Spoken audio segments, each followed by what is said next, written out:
What if someone's not even read the Word of God before?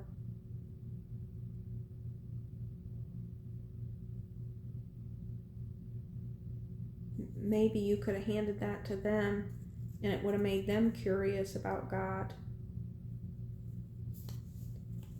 Is there any value that you place on the Word of God?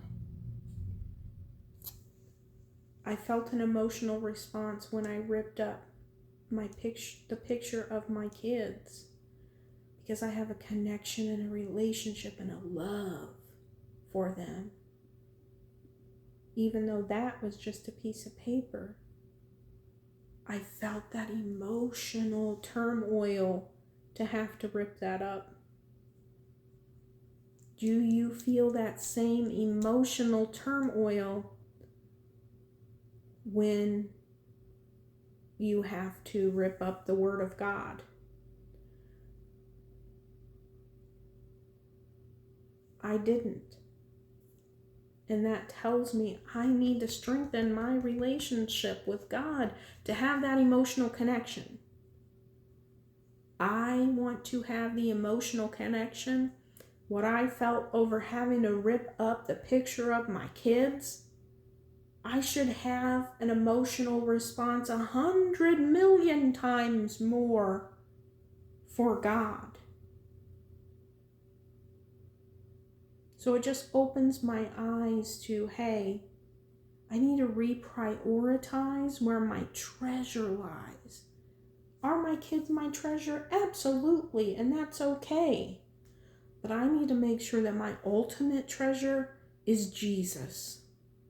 And I definitely need to make sure that my treasure is not money.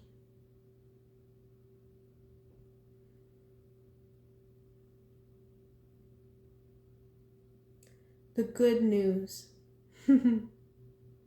whether we had an emotional or any other type of connection to any of the things that I just did, and maybe you're coming to realize, hey, I have treasures and I have my priorities out of sync here. That's what this was for anyway, so you're in good company. But the good news is that God's not going to leave you there. God's not going to be like, oh, have fun in your idolatry. You're not going to be saved now. In Hosea 2, he talks about stripping away everything and then restoring. Hosea 2, I just want to read a little piece of it because it was really impactful for me.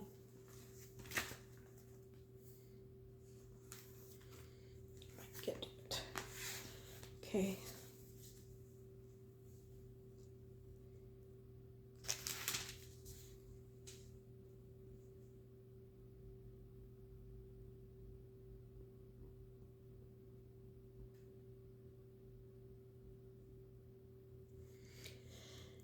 After he talks about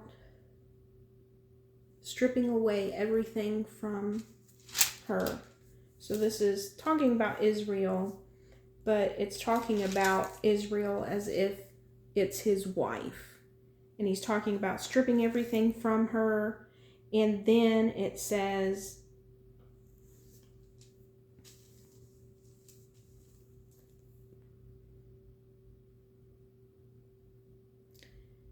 I will punish her for the days she burned incense to the Baals, which is the other gods, or idolatry.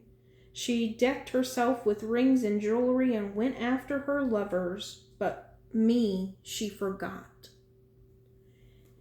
Declares the Lord, therefore I am now going to allure her. I will lead her into the wilderness and speak tenderly to her. There I will give her back her vineyards and will make the valley of Anchor a door of hope. There she will respond as in the days of her youth and in the day she came up out of Egypt. In that day, declares the Lord, you will call me my husband, and you will no longer call me my master. I will remove the names of the Baals from her lips, and No longer will their names be invoked. God is going to remove the idols from our lips. He's going to remove that idolatry, even though it says we went on to our lovers, we went on to our money, to our things, to our jobs, to whatever it is that we made idols from. But he's going to take us into the wilderness, speak tenderly to us. That's why I said there's no condemnation here. He's speaking tenderly to you. Give you back the vineyards so that we will respond. That's what he wants from us, a response. He wants us to acknowledge what he's showing us. And in that day, we will call him husband. And he will remove the idols from our lips. He's going to remove all of this, and that's the reason for this. He's removing all of it.